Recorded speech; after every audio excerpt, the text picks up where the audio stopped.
Miris sekali, kehidupan UMKM terancam karena kehadiran TikTok Shop. Dan akhirnya secara resmi pemerintah melarang adanya social e-commerce. Indonesia dihebohkan dengan penutupan aplikasi TikTok yang sedang tren saat ini.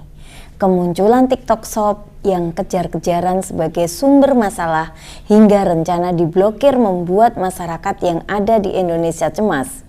Karena banyak yang mengeluhkan terkait dampak pemblokiran dan pelarangan layanan TikTok Shop yang semakin meluas. Namun meskipun memiliki kerugian, nampaknya Zulkifli Hasan sebagai Menteri Perdagangan memiliki kekhawatiran yang bisa membahayakan UMKM sebagai persoalan terkait pemasaran. Sebelum membahas lebih jauh, coba kita tengok lagi teman-teman tentang kemunculan TikTok hingga sekarang membuat kehebohan ini. Aplikasi video singkat asal Cina ini lahir tidak dengan nama TikTok. Awal perilisan pada September 2016, aplikasi tersebut diperkenalkan sebagai Douyin oleh pendirinya, Zhang Ziming. Pria asli Tiongkok tersebut merupakan lulusan software engineer dari Universitas Nankai, Cina. Sebelum menciptakan TikTok, Yiming sudah lebih dulu membangun perusahaan teknologi ByteDance pada Maret 2012. Kemudian, ByteDance berinovasi untuk merilis aplikasi bernama Douyin pada 2016. Dengan begitu, TikTok menjadi media sosial di bawah kelolaan ByteDance yang juga perusahaan teknologi raksasa dari negeri Panda. Sejak dirilis pada tahun 2016, Douyin sudah mendapat respons positif dari peselancar dunia maya.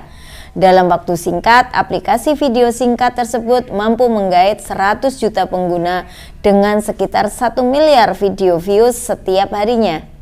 Kesuksesan tersebut kemudian menggiring Douyin untuk mencicipi pangsa pasar dunia dengan ekspansi ke luar negeri. Pada tahun 2017, aplikasi yang dibangun ByteDance tersebut mengakuisisi aplikasi Musical.ly yang merajai medsos di bidang sharing video singkat di Amerika Serikat. Untuk memudahkan pelafalan dan cepat untuk diingat, nama aplikasi kemudian berubah menjadi TikTok. TikTok mulai dikenal masyarakat Indonesia pada tahun 2018. Eksistensinya pun kian melejit saat pandemi COVID-19. Hal ini didukung tingginya okupansi masyarakat berselancar di dunia maya. Lantaran kebijakan pemerintah untuk tetap di rumah demi menekan angka kasus COVID-19 saat itu. Menurut laporan perusahaan aplikasi dan jaringan Kanada, Sandvine, TikTok masuk dalam peringkat 5 besar sebagai media sosial terpopuler dunia yang menyumbang downstream traffic internet terbesar pada tahun 2022, yakni sekitar 3,93%. Eksistensi aplikasi video singkat, TikTok kian meroket dalam beberapa tahun terakhir, bahkan menjadi salah satu yang populer di dunia.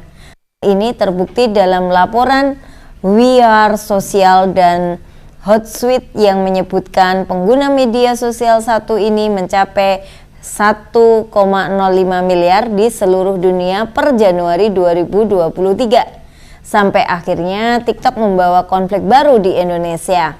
Pada tanggal 17 April 2021, secara resmi aplikasi TikTok di Indonesia menghadirkan fitur baru yang dinamakan dengan TikTok Shop. Fitur ini adalah sebuah social commerce yang inovatif yang dapat menjangkau para penjual, pembeli, dan kreator untuk menyediakan pengalaman berbelanja yang lancar, menyenangkan, dan nyaman.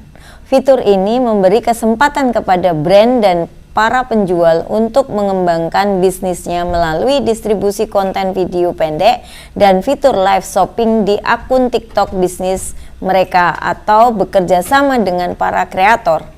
Namun, seperti yang teman-teman ketahui sekarang bahwa TikTok membuat permasalahan baru terutama di Indonesia, karena memberikan efek menurunnya omset UMKM dan pasar. Bahkan ada kabar bahwa TikTok akan ditutup. Rencana TikTok karena memonopoli bisnis menuai pro dan kontra, namun sedikit netizen yang menyetujui akan hal tersebut. Tetapi banyak juga yang tidak menyetujui akan hal ini karena merupakan peluang bisnis dan juga bisa memberikan informasi yang bermanfaat. Fitur TikTok Shop ini mulai meroket berkat konsep adanya live streaming berjualan hingga 24 jam dan bahkan di Asia Tenggara tahun 2022 ini mencapai 68 triliun rupiah, naik 4 kali lipat dari tahun 2021 lalu. Di Cina sendiri jumlah transaksinya tembus 3.200 triliun rupiah, naik 76% dibandingkan dari tahun 2021. Jumlah 3.200 itu jumlahnya bahkan lebih besar dari APBN Indonesia. Sebanyak 45% masyarakat yang ada di Indonesia memilih berbelanja di TikTok Shop karena harganya dinilai jauh lebih murah dibandingkan dengan aplikasi yang lain, lebih tinggi dari WhatsApp 21%. Facebook 10%, dan Instagram 10%. Hingga akhirnya untuk memberikan ketenangan kepada para pengguna TikTok Shop, Menteri Perdagangan mengkoordinasikan dengan Kementerian Sekretariat Negara dan pada 25 September tahun 2023 lalu secara resmi pemerintah melarang adanya transaksi langsung melalui TikTok melalui rapat terbatas yang dipimpin Presiden Joko Widodo. Maksudnya bagaimana ya teman-teman? Jadi social e-commerce itu hanya memfasilitasi promosi barang atau jasa saja. Tidak boleh ada transaksi langsung dan bayar langsung seperti yang saat ini terjadi. Contohnya kayak promosi gitu teman-teman. TikTok boleh sekali untuk beriklan tapi tidak bisa terima secara langsung. Kenapa seperti ini teman-teman? Menurut pemerintah, kesepakatan ini dilakukan agar tidak seluruh algoritma dikuasai oleh social e-commerce. Selain itu, pemerintah juga mencegah penyalahgunaan data pribadi untuk kepentingan bisnis dan untuk peraturannya akan tertera dalam aturan baru yang merevisi peraturan Menteri Perdagangan Permendak nomor 50 tahun 2023 dan apabila nanti ada e-commerce yang melanggar akan ada peringatan dari Kementerian Komunikasi dan Informatika. Sebelum saya memberikan solusi untuk teman-teman, perlu teman-teman ketahui ini adalah disclaimer. Saya akan sangat senang apabila saran dan pendapat ini dipakai teman-teman apabila memang sesuai. Tetapi apabila dirasa tidak sesuai, teman-teman boleh skip solusi menurut saya ini. Kisah TikTok mungkin memberikan efek positif dan negatif bagi semua orang. Efek positifnya menjadi sangat banyak sekali konten kreator atau para pebisnis baru yang jadi sukses karena platform ini.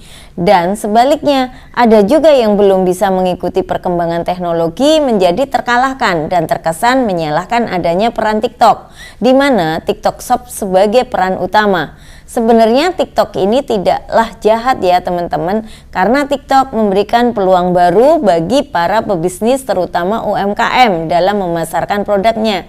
Karena dapat diketahui TikTok Shop memiliki penjualan tinggi karena memiliki platform. Sebenarnya TikTok ini membantu kita loh untuk memenangkan kompetisi bisnis.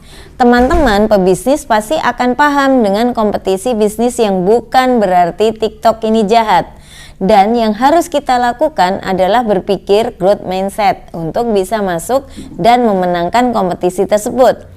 Kalau dari sisi pemerintah, mungkin saya tidak bisa berbuat dan berkomentar banyak ya teman-teman, karena bukan ranah saya. Namun, saya akan coba membahas secara disclaimer dari sisi TikTok, pengusaha dan konsumen yang mungkin bisa dilakukan.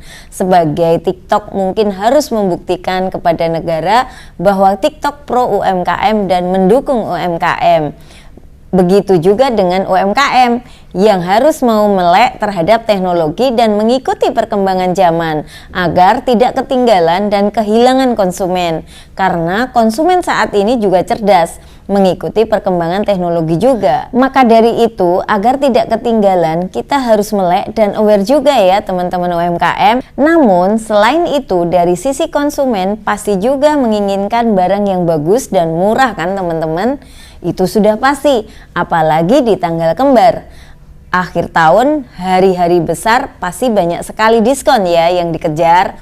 Tapi perlu diingat teman-teman, kita sebagai konsumen juga harus berpikir bahwa UMKM juga menginginkan usahanya maju.